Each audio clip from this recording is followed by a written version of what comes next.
Hello, today is April 8th, 2011. We're meeting today with Mr. James Olstad at his home in Loveland, Colorado. My name is Brad Hoops. I'm the interviewer for the Northern Colorado Veterans History Project. Welcome, Jim, and thanks for sitting down today to tell your story. Thank you. Let's start out, if we could. Tell us a little bit about yourself, your date of birth, where you're born, a little bit about your family. Well, my dad was in construction, and I was born in North Dakota. And What town in North Dakota? in Maddock, North Dakota. I'm sorry, Paddock? Maddock, Maddock? Maddock. It's just outside Devil's Lake, if you ever heard Devil's Lake. That's where all the water is right today. Okay. And when I was born, I was born in the 23rd of January, but when the courthouse burnt down, it destroyed the records. And when they came back, it was July 7th, 1921, July 7, 1721. And my mother says, "That's wrong." And my dad says, "Well, here they want $25 to change your name, and I'm not going to pay no $25. So he says, "We'll just leave it." So my service record goes on that date. Is that right? But my birthday actually is in January. Oh, that's fascinating. But, And I didn't know about this until I got home. And my mother says, "Well, I may as well tell you. I should have told you a long time ago. But your birthday's in January." And then she told me about my dad not paying that 25. Isn't that something? So over the years, did you ever get that corrected, or No, with all my Army records, Yeah. it was too late. I'll be darned. You know. Now, did you have any siblings? Yeah, I had 3 sisters. And how did you fit in that order? I was the last. Were you? Okay. I still have the second one. She's still living. She's 94. Wow. So you grew up in that area then? That area, yeah. Before we get into your military experience, I'd like to go back and ask a few questions at other historical times. Do you have much memory, and was your family affected much by the Great Depression? Oh yes, you bet we were, yeah. It was really tough times. And I saw many a times that cardboard in your soles of your shoes.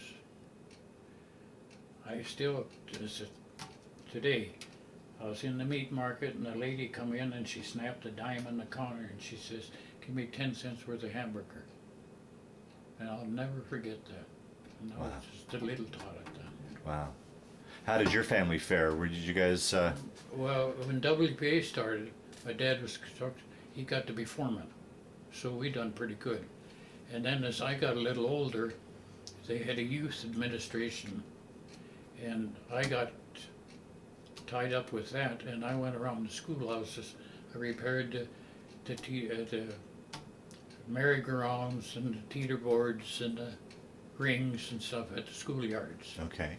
So I done pretty good. So as a family, we done pretty good. Yeah. Oh, good. Yeah. Oh, very good. So you went through the school system there in Maddock, and then graduated from high school then, or? Yeah, I come out of high school in 1940.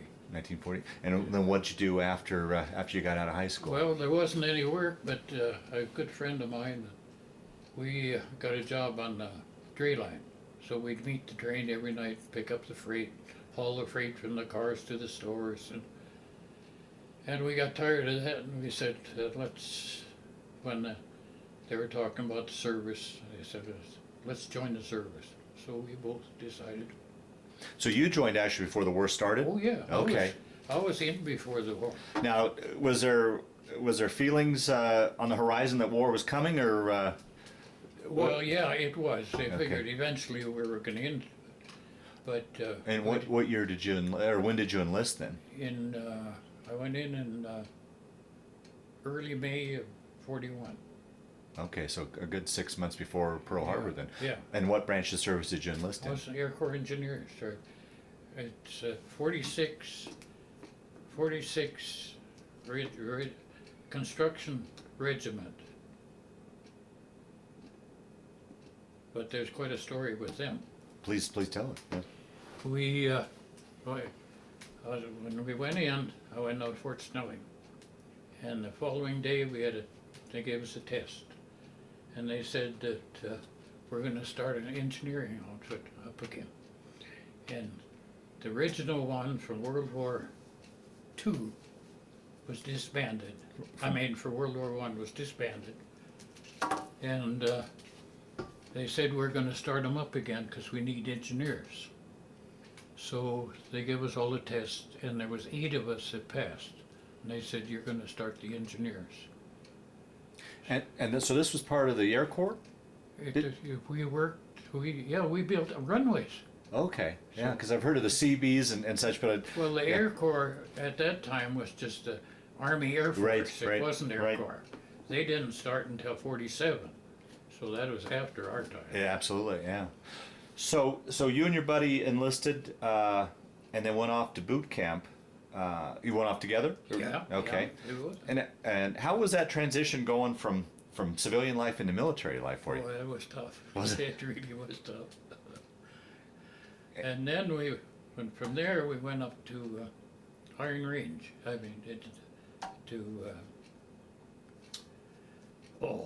Leonard Wood, Fort Leonard Wood. And it was just a new camp. They were just building it, and mud up to your knees and everything. Now, where are both these camps located, Snelling and Leonard? Fort Snelling's in Minnesota. Okay. And Leonard Wood is in Missouri. Okay. And it's in the Ozarks. Okay. And we got up there, and they built this new cabin, and we kept getting new troops all the time, coming in all the time.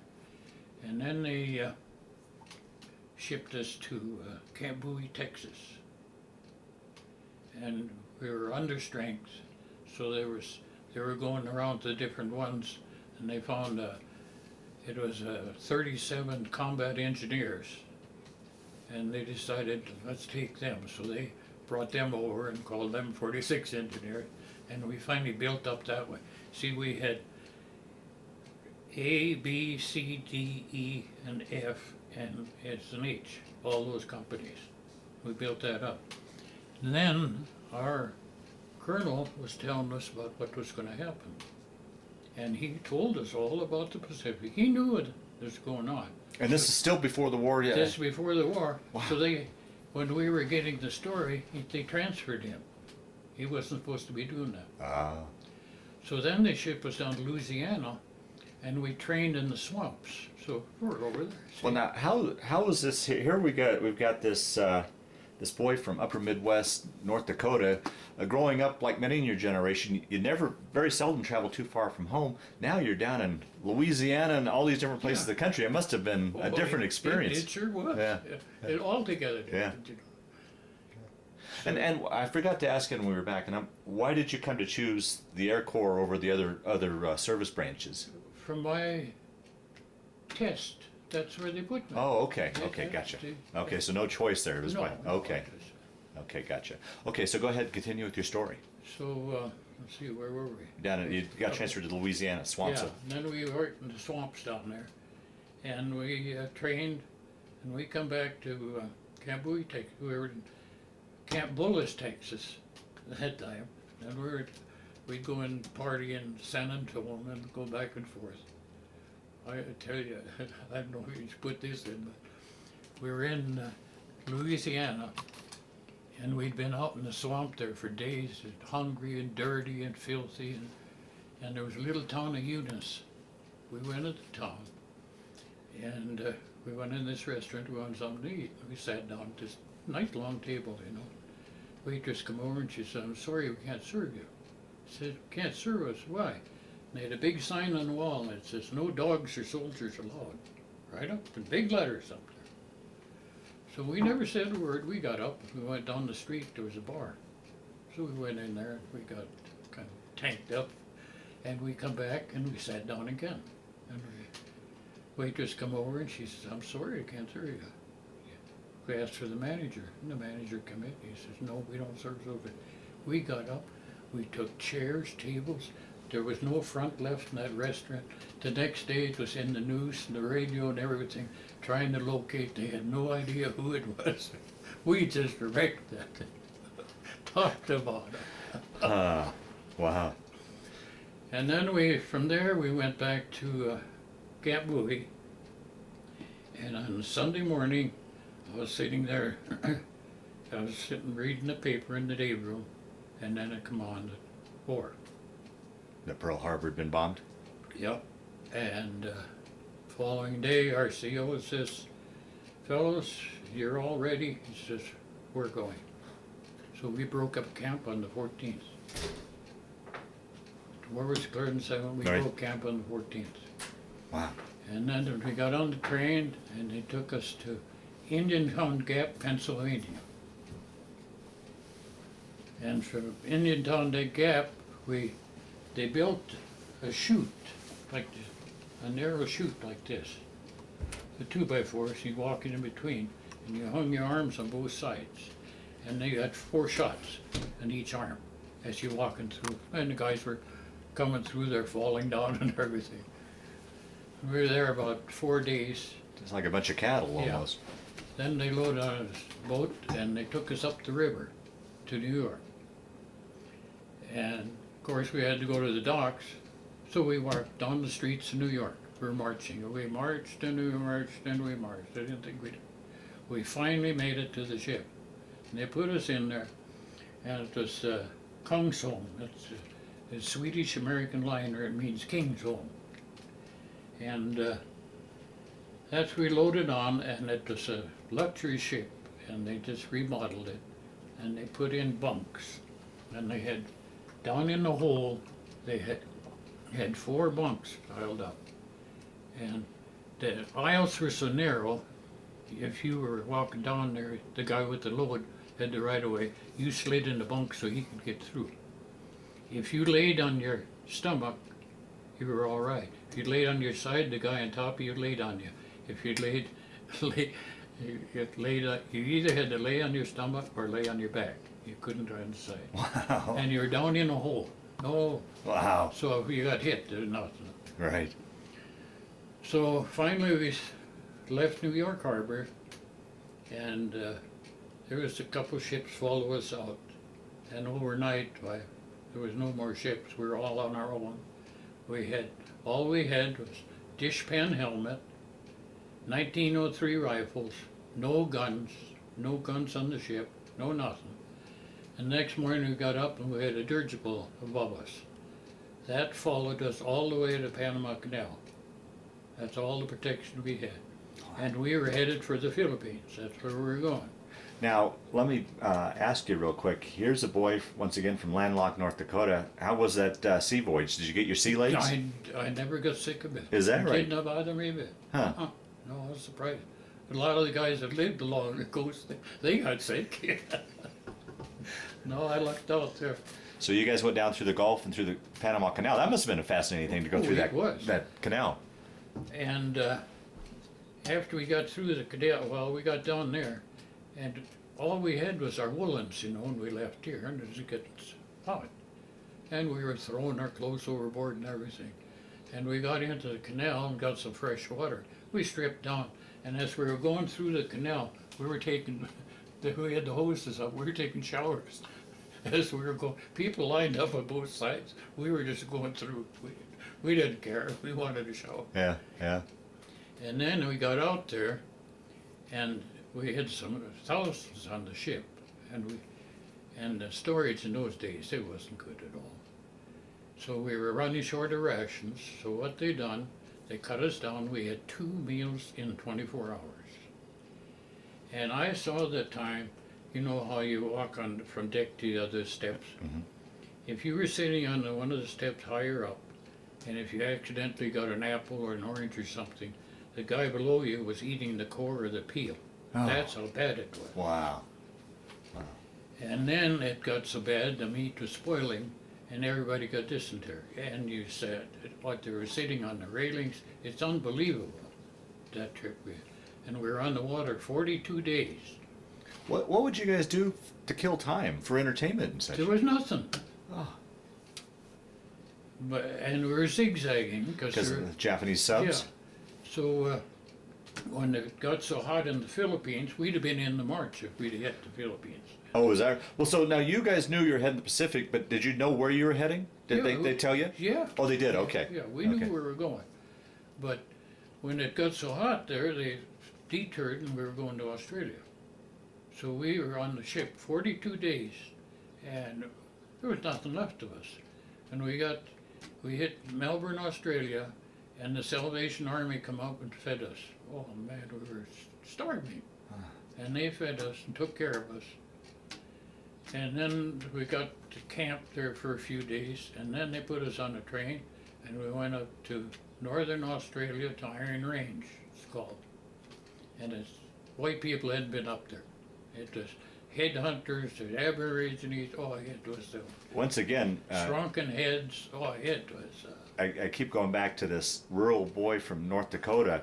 Now he's halfway around the world seeing headhunters in Australia. That just had to be a fascinating. So we got up there, and that there was no place to land, no docks, no nothing. So we waded in, and we started to set up camp, and it was getting late in the day, so they were going to try to throw a kitchen together. Well, they got some stuff together, and the mistake they made, they took canned beets, and it was hot over there, and they didn't heat the beets, nothing. We lost 13 men. They got food poisoning and it killed them right. Oh wow! So first we built a deck, and then we went inland and started building the runway. And as we were working on the runway, we were continually looking for gravel all over that. Couldn't find any gravel, but it was Iron Range. So here we went to this one hill, and we went up on top, and we started digging around, Here it was iron ore. So we got a cat, we got up there, and we built a chute all the way down the mountain. They had place for the trucks to back in, and we'd push that iron ore into that chute and load our trucks. Just a little jag, it was so heavy, and we paved our runway with. It was a beautiful runway, but it got rusty. but it was a good runway. And then after we finished all our work there, we went to New Guinea from there. And we set up there, and we were working on the airport there, and Reball at that time was building up. It was headquarters for Japan. They had all their troops on this island, and it was headquarters and all it was. And it wasn't. And then there was the Carolinas, the Carolina Island, wasn't too far from there. So we went up to there, and it was all coral, and we built a runway there, so that actually what the deal was, when we bombed the island, we were going to have the planes come in Carolina, the ones that were damaged. So when they started over Reball, the sky was just black. I've never seen nothing in my life. It just stood there, and everything, like a big flock of birds. Well, the whole sky, as far as you could see, all it was airplanes. Boy, that must have been an incredible sight. And they just cleaned that island out completely. And then our runway, we had to be out there, and the planes were coming back, and they were falling pieces off of them, and they wrecked, and we'd get them out of the way, and the next guy come. We had piled wrecks all over the place. But we saved those guys. Wow. Now, would you guys ever come under attack from the Japanese? Oh, all the time. All the time. When we were building our runways, what we done, we didn't, now our outfit, it's got heavy armor. Well, see, that was after the war, they changed that. We were sitting ducks. You could be on a grader or the Caterpillar, anything, you were sitting duck. So we'd set up 50 caliber machine guns along where we're working, and whoever was the closest, he took care of it. He'd run out there and grab a hold of it. Is that right? Just jump off your equipment and go to the machine gun? Yeah, and that's how we built our strips, from one gun to the next. We kept on like that. Wow. And Major Bong and Major Bear, the two aces, I knew both of them personally. Is that right? They'd come in at night, and they'd whirl a loop for everyone. Old bomb come in one night, 5 in a row. It's, I saw 1-0. He was flying, and this plane was after him, and his gun jammed. He tipped his wing, and his wing clipped the canopy of the Zero and down the Zero. But he just clipped it.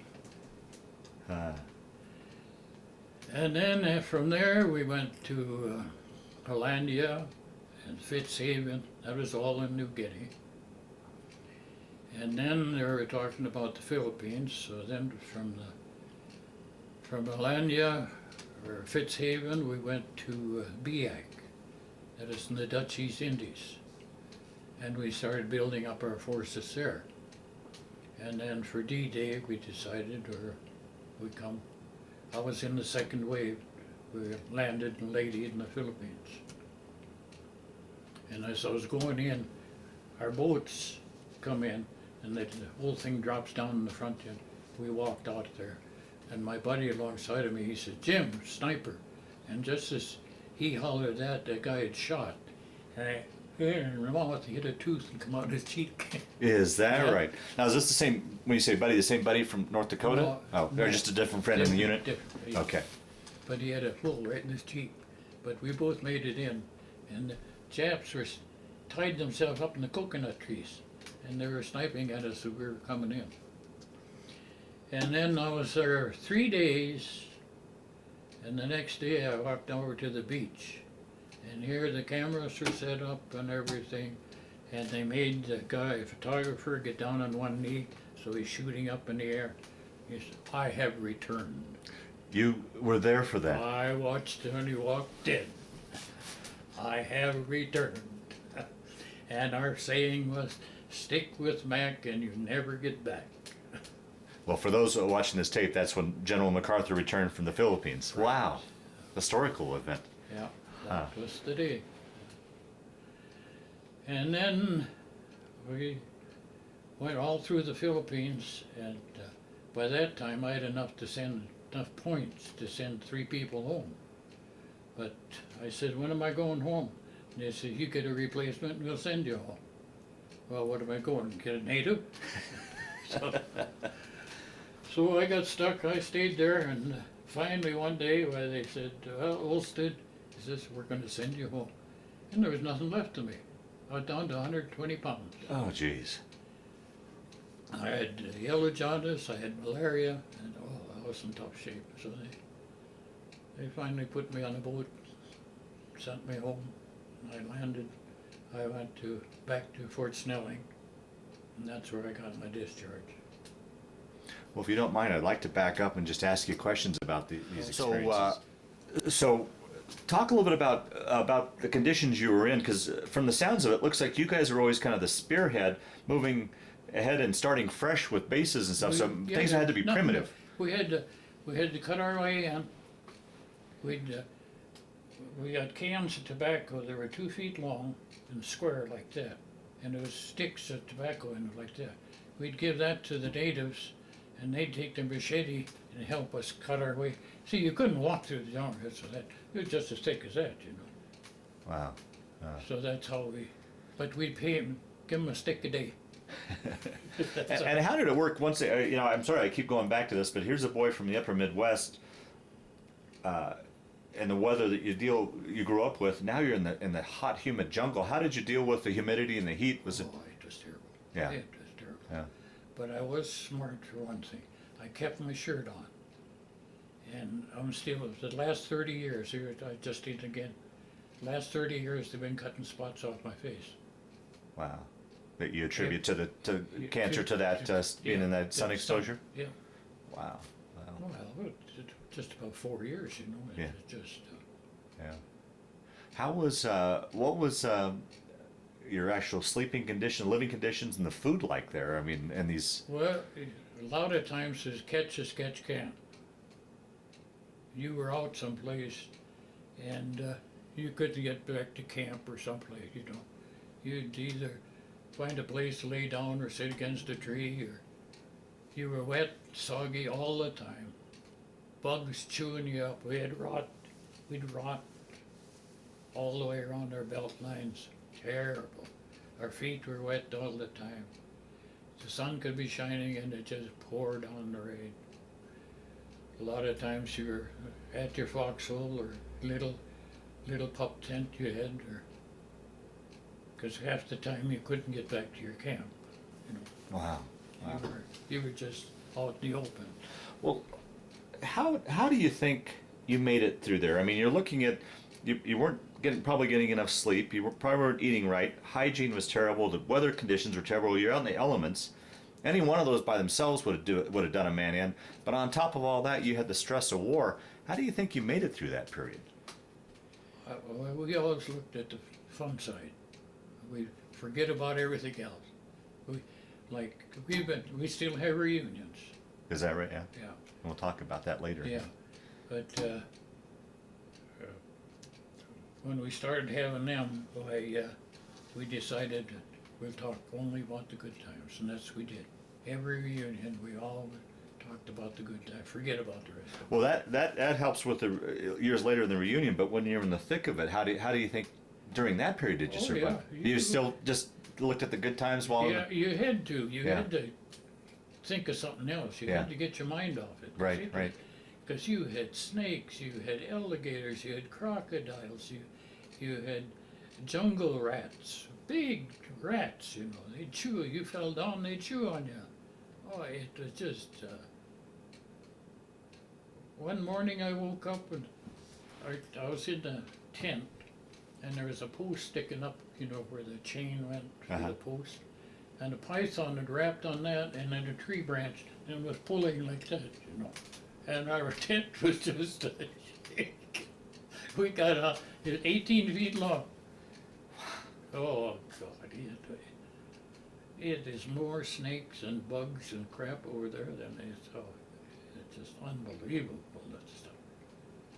Which as you guys island hopped and started working your way up the pipe to the Philippines and such, did you ever get pulled back for some R&R? Was there any? No. Is that you just? The Jews did it. If you had a Jew, he got his holidays. We did. No. Wow.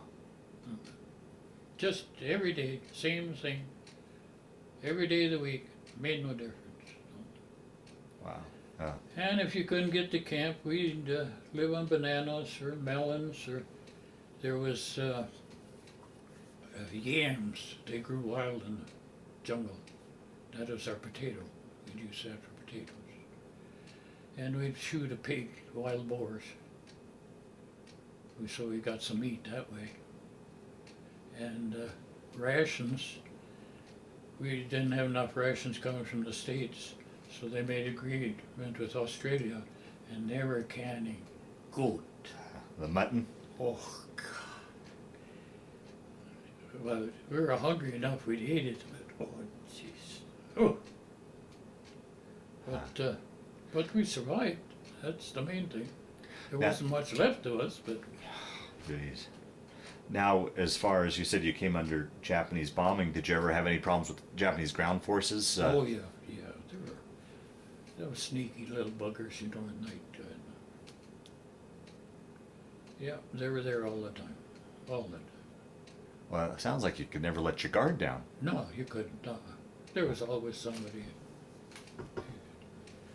Wherever you went, you had to be careful.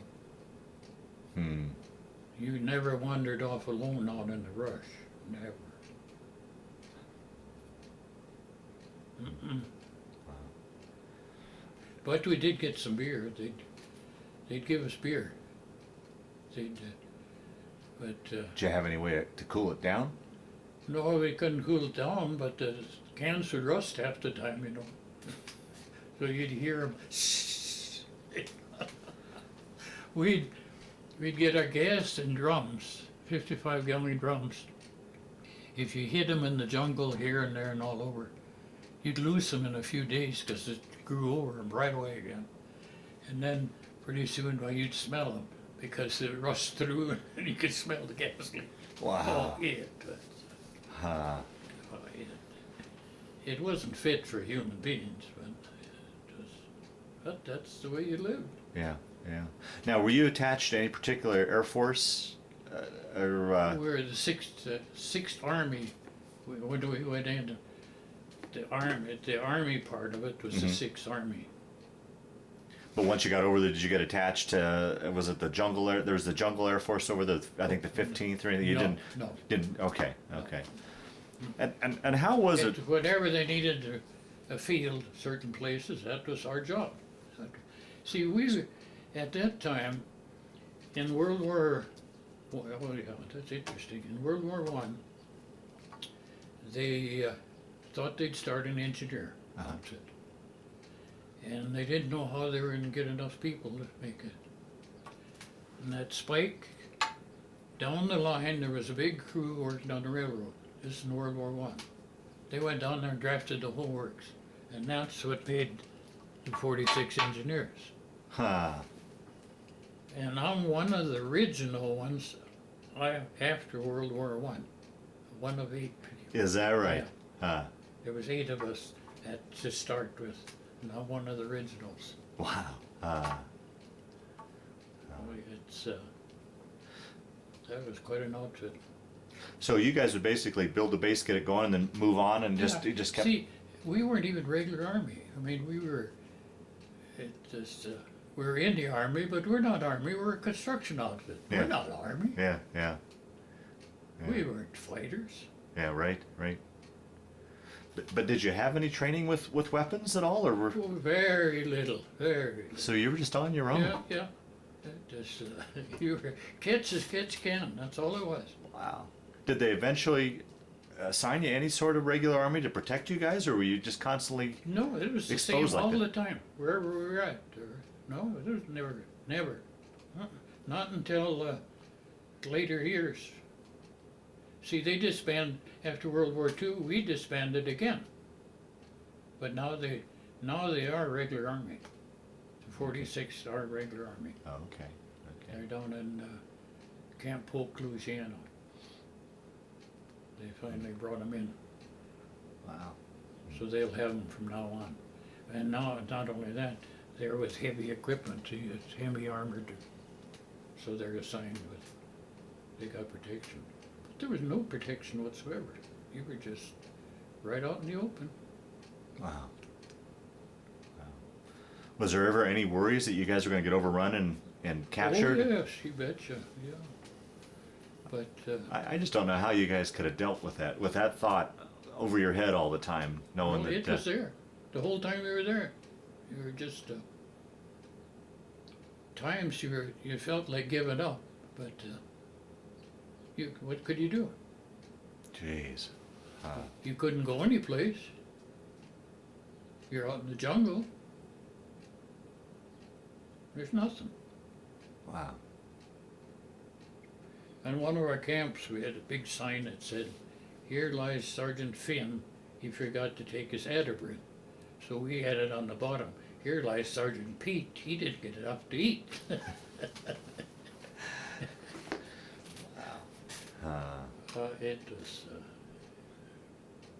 It was some trip. It really was. Now, how was it with you guys out in these remote locations and constantly on the move, as far as getting mail from home and such? It was a year and 3 months before I made contact. Oh. Wow. My first contact. No, couldn't get nothing. You're miles from nowhere. Yeah. Really. They didn't have time to mess with mail. You had to work. Work. Boy, you were literally isolated from the rest of the world, so you didn't know what was going on. Did you get news about about from home, or on or how the war was going, or we'd get what's her name, Tokyo. Tokyo Rose? Yeah, we'd listen to her on the radio. We'd get some music, anyway. But outside that, no. Oh man! Wow. That's really the only news she had was what she said, and you couldn't believe that. So Yeah. Right. no, there was nothing. So you guys worked your way up the pipe, and it was in the Philippines when you finally had enough points to go home. Well, They could, Yeah. by that Well, time, when you finally got a replacement, I guess. Yeah, and then, yeah, at that time they were bringing old men over. They were getting short of men. You should have seen some of them come over. Guy replaced me. He was 38 years old. wow. Thankfully, he came over. No, it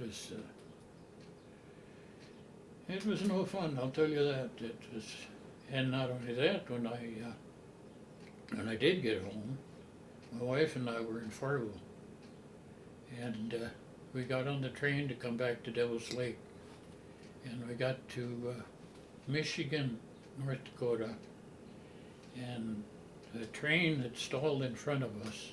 It was a sleeper car, and we drove into it, killed 39 on the people on the train. But it was a good thing because I'd just gotten home from the service. I was still on the edge. And as we were going along, I told my wife, I said, something's going to happen. And I put my foot up against the seat in front of me, my shoulder against her, and I pushed her as hard as I could, and we hit. Is that right? Yeah. So her and I sat, the lady behind us, she come over the top of us. But my wife and I were a little sore, but it was something there that told me. Wow. So now here's a whole different story we got going here. Now you're talking about your wife. Now, had you married before you went overseas? No. Talk about her and how you met and such. Well, let's see. When I did come home,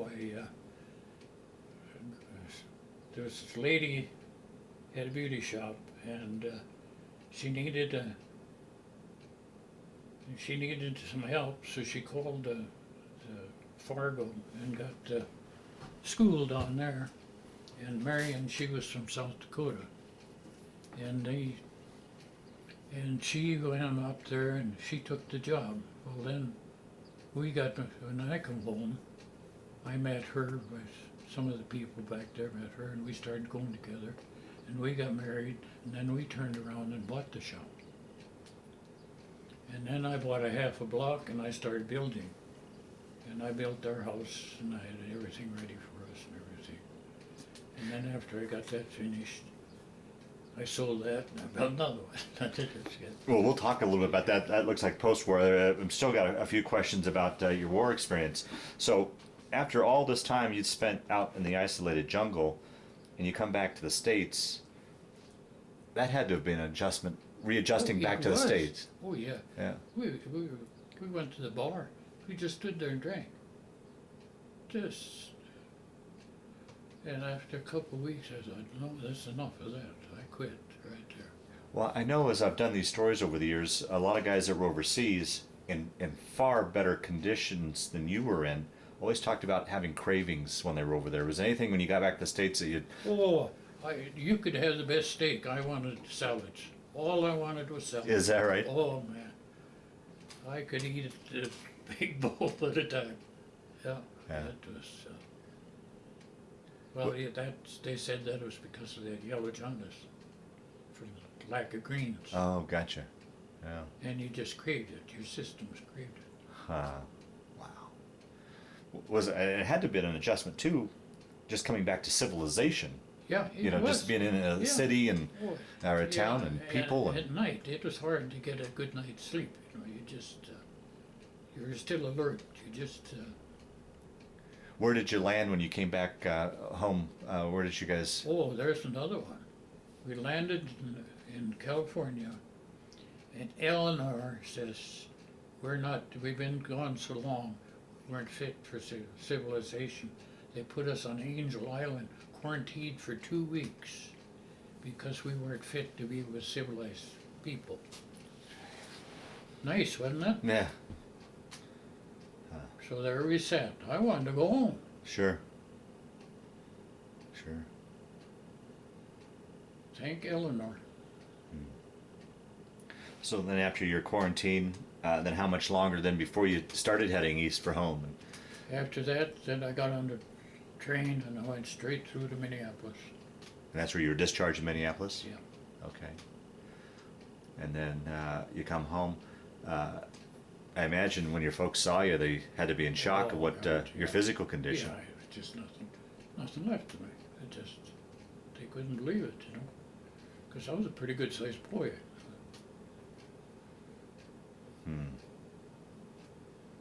How long do you figure it took you to get back to regain your health and get back to? Oh, it must have been about 6 months, and I started to pick up again. Wow. Did your folks ever talk about? I mean, once again, you see, you for like a year and a half or a year and 3 months, whatever, you didn't make contact at home, and even when you did, I'm sure it was pretty sporadic after that. Did they ever talk about? Not. I mean, they had to have been worried sick about you. Oh, they were. Yeah. But what could you do? Yeah.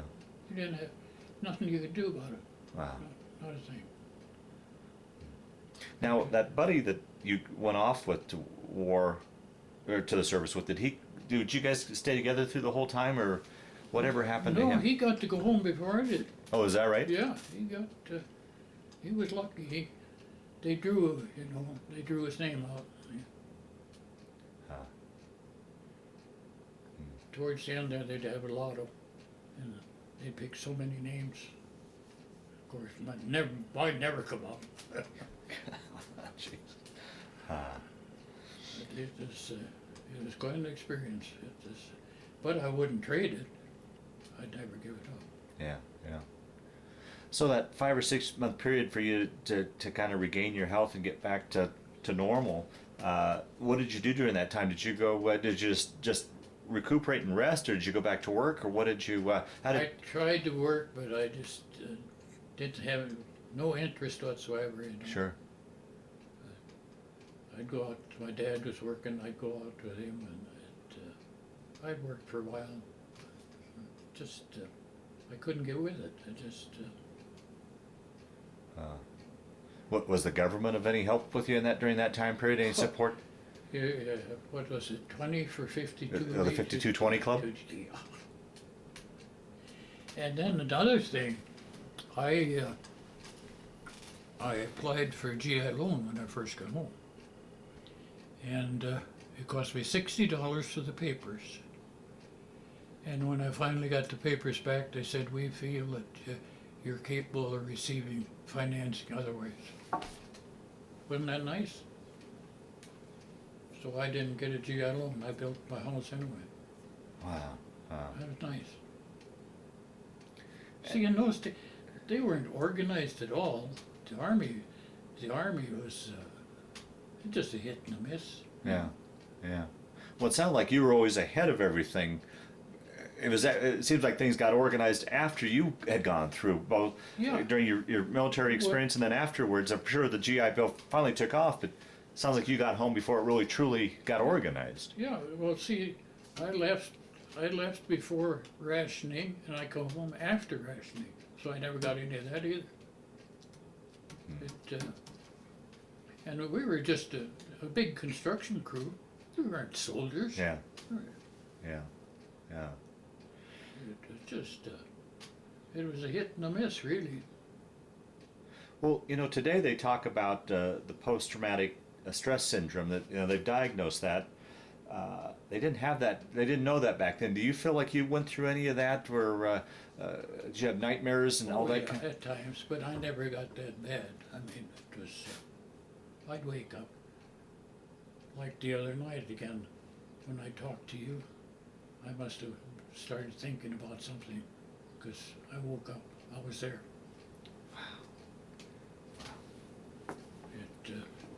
It just brings you back, So moving ahead, you finally got your health back and you got going again, and then is this around the time period that you met your wife, or had you met her prior to that? No, well, I knew who she was, but I hadn't. That's all. She was from South Dakota, so, but she was a Norwegian too. So yeah, she had quite a family in South Dakota. So you guys courted and married, and then bought the shop, and then you went in, got into real estate and construction. Then, is that what you went on to do as far as a career? I've been in 65 years as well. I'm an inventor too. Is that right? Oh yeah, yeah. I got patents pending. Huh.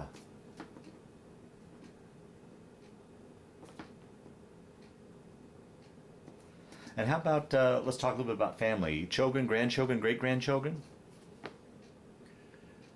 Just my son. One son? That's all I got. Just my son. And he played football with North Dakota State. Oh, is that right? Yeah. Yeah. But I started him out in 7th grade. And he says, never get your dad for a teacher. But he's a good woodworker. Boy, he can do it.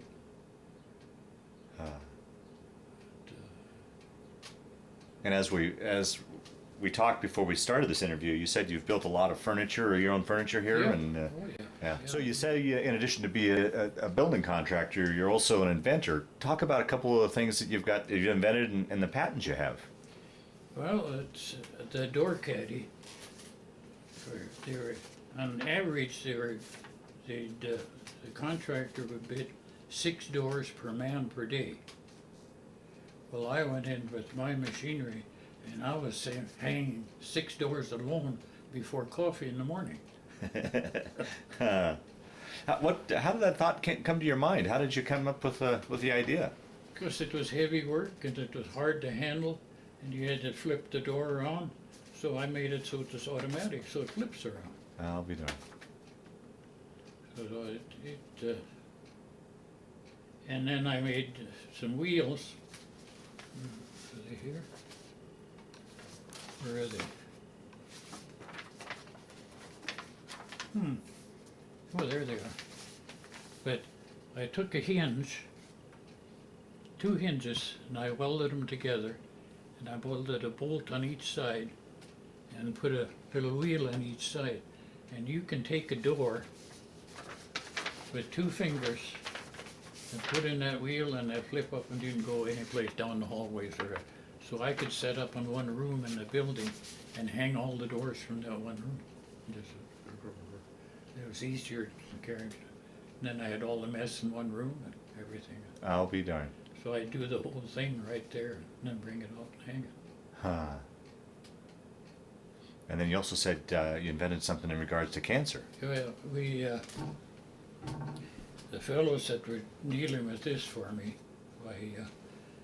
they'd heard of this. This machine was invented in Germany, and it worked like a microwave oven.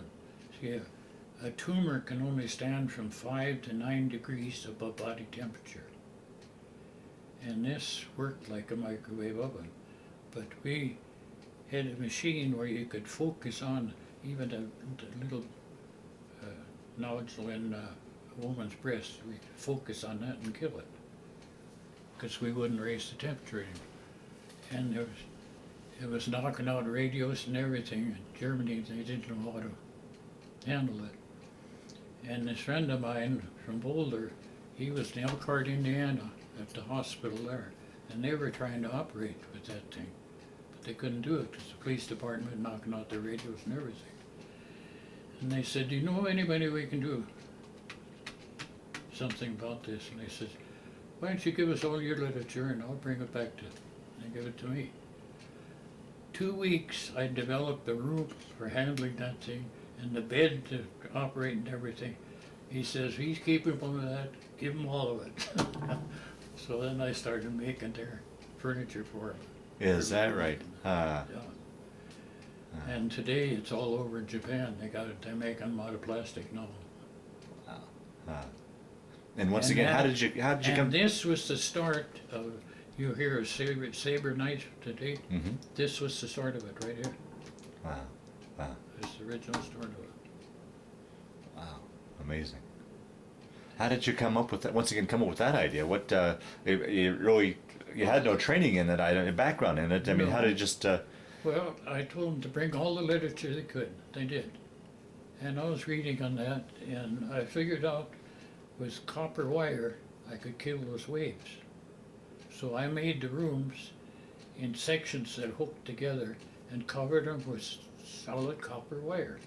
Screen. You could see through it, but it cut the waves down. So it all stayed inside that room. Huh. Oh, But you couldn't use any metal because the machinery had heat up screws and everything. So I had to assemble it without all wood plugs and everything. It worked. wow. Now you'd mentioned earlier that, and it's one question I always like to ask, as far as keeping in touch with the guys from the unit and reunions and stuff. Talk a little bit about that. We started in 67. We started having reunions, and it was just a few of us. And we traveled all over the United States. We'd have a week, and each time we'd get names of different people in our area, and we gradually kept building it up, and we had it up over 400. And through the years now, I've been going every year, and the last 3 years now, I'm the only original one of the 46 engineers in the reunion. All the rest are Knob and Desert Storm. Is that right? Yeah, I'm the only, 3 years running now, I'm the only one Wow. coming back. Huh. I'm the only one capable of traveling alone. There's 2 guys I know of that are still alive. I call them up, but they can't see and they're all crippled up. Right. Huh. But we still have some good times, you know. Yeah. Because I got to know the other guys. Yeah. Oh, I bet they. And they are the 46 engineers now, so Yeah. we're all the same. Oh, I bet they enjoy having you there and hearing your stories, yeah. and I mean it's an entirely different Yeah. situation now than what. They all are. Is Jim coming this year? No, we have good gatherings. We're going to Louisville this year. Excellent. Yeah, very good. We've traveled all over the United States that way. Oh, very good. Yeah. All the officers, everybody used to come, you know. But they gradually fell by the wayside. Sure. But we still get a good turnout with the new ones. Well, Jim, we'll start to wind down this interview. Is there anything I didn't ask you that you wanted to talk about? Or as we've been sitting here talking, is there any stories that have kind of floated to the top that you wanted to bring out? So hopefully we've covered your story as best we can, or do you think we got it pretty well covered? Yeah, I think we got most of it. Yeah. Okay. Well, the one question I like to ask before we end this interview is, how do you think that period of time affected your life, changed your life, played a role in your life? Or, I always ask this part of the question, but it's probably not true, part pertains to you, or was it just simply a chapter in your life that you went through? How would you answer that?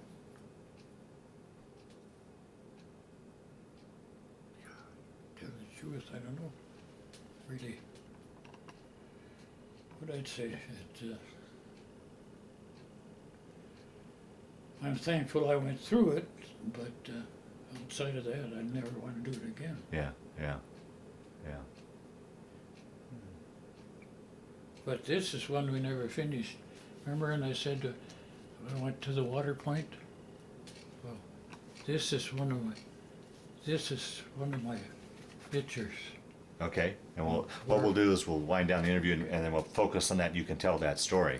So with that, I want to thank you for sitting down to tell your story today, but more importantly, I want to thank you for your service to our country.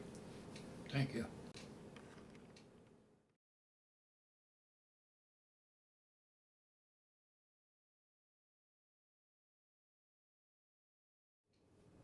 And that's when I was first in the Army, and look at the difference from there to that first one. That's when I was in Fort Snelling. My oldest sister was in Minneapolis at the time. She come down to see me.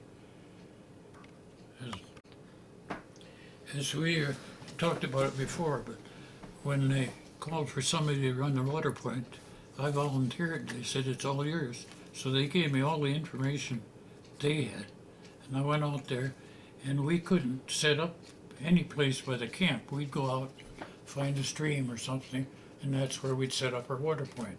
So we were miles from nowhere, night and day, all by ourselves, out in nowhere, out in the jungle. If some outfit would come by you could eat, well, you'd go over there and eat. Otherwise, anything you could find. Jeez. You just Now, where are you in this picture? that's me right there. Right there? Huh. Wow. This is one of the originals right there. Yeah. That's how we lived in the jungle. Look at, we just put a shelter up, and that's right out in the open. No. So notice on my cap I have that's from the top one is from Philippines. So those clusters signify 2 battles? Yeah, that's 2 bronze stars, and the battles in Philippines, and the other one is arrowheads, and that comes out of New Guinea. Now that looks like that's a presidential unit Yeah. citation. Yeah. Wow. And then the 46th insignia. Yeah, that's the spike. Uh-huh.